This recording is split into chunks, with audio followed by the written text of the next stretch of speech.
செய்தேன் இலக்கினை வீட்டிட, உன் கரம் பற்றினேன் களத்தினை வென்றிட.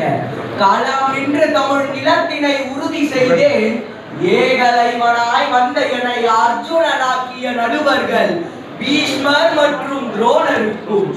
ராவணன் மகன் போல் பல பேர், பீமனின் கதை போல் சில பேர். களத்தில் சொற்போர் நிகழ்ந்தது, களம் நின்றவரின் எண்ணமோ உயர்ந்தது. இயன்ற வரை முயன்று களத்தினில் நின்றவருக்கும் அதனுள் பரிசினை வென்றவருக்கும் என் முதற்கண் வணக்கம். அன்று நான் பரிசு பெற காரணமான தலைப்பு கீழடி காட்டும் வாழ்வியல். வடக்கேதான் பாரதத்தின் வரலாறு தோன்றியது என கூறும் வாய் சொல்லின் வீரர்களுக்கு ஒன்றை சொல்கிறேன். நாங்கள் சொல்வதை நிரூபித்து காட்ட முடியும் என உறுதி கொள்கிறேன். கல் தோன்றி மண் தோன்றா காலத்தே முன் தோன்றிய மூத்த குடி தமிழ் குடி. அதனை நிரூபித்து காட்டிய இடம் எங்கள் மதுரை மண்ணின் கீழடி. களத்தினில் நின்று நிலத்தினை ஆய்வெனும் உறுதி செய்து மத்தியில் ஆளும் உங்களுக்கு மட்டுமல்ல உலகிற்கே உறக்க சொல்கிறோம், பாரதத்தின் வரலாறு வைகை நதிக்கரையிலும் தோன்றியதென்று. தமிழினம் ஐம்பூதங்களை கணித்து ஐவகை நிலங்களாய் பிரித்து மேய்க்கவும் புதைக்கவும் தேக்கவும் விதைக்கவும் மட்டுமல்ல கடலில் பிடிக்கவும் கற்றிருந்தான். தன் இனம் மேலோங்க அன்றே அறிவு பெற்றிருந்தான்.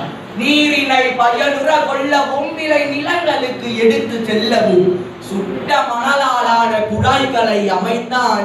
அந்நீரையே பயன்படுத்தி சமைத்தான். அறம் தவறா வாழ்க்கையவன் எய்தினான், ஆடைகளையும் மற்றவர்க்கு நெய்தினான். விலங்குகளுக்கு உணவூட்டி உடன் வைத்து அன்பு காட்டி வணிகத்தில் தமிழன் சிறந்திருந்தான். அவன் வணிகம் என்றால் என்ன என்று அன்றே தெரிந்திருந்தான். ஆழ்துளை கிணறுகள் அருகருகில் கிடைத்தன. வளர்ச்சி அடைந்த நாகரீகம் என சரித்திரம் படைத்தன. ஆணையின் தந்தத்தில் ஆபரணங்கள், அரிய பல கற்களில் செய்த சிறுமணிகள், நிலத்தினை உறுதி செய்த மணல் மேடுகள், வாழ்விடத்தை உறுதி செய்த வானை ஓடுகள். பயணங்கள் செய்திருக்கிறான் சான்றோர்களே, பயணங்கள் செய்திருக்கிறான். பல நாணயங்கள் வைத்திருக்கிறான். ஆடைகள் நெய்திருக்கிறான். அதில் சாயங்கள் தோய்த்திருக்கிறான்.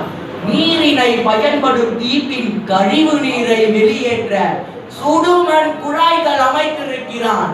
வளர்ச்சி அடைந்த மனித இனத்தில் தமிழினம் நாகரிக வளர்ச்சியின் உச்சத்தில் இருந்திருக்கிறான். கீழடியில் கண்டெடுத்த பானை ஓடுகள் தமிழன் வாழ்வியலை காட்டும் ஏடுகள். பானையில் கண்ட கீறல்கள் அவை அத்தனையும் அவன் அன்றே கற்றிருந்தான் என்று கூறும் கூறல்கள்.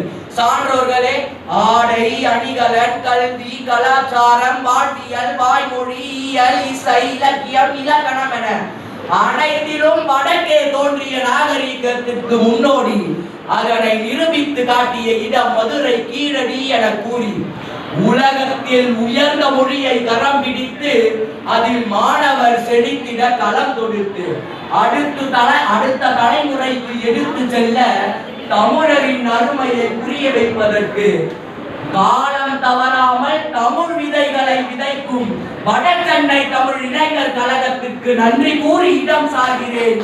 நன்றி, வணக்கம்.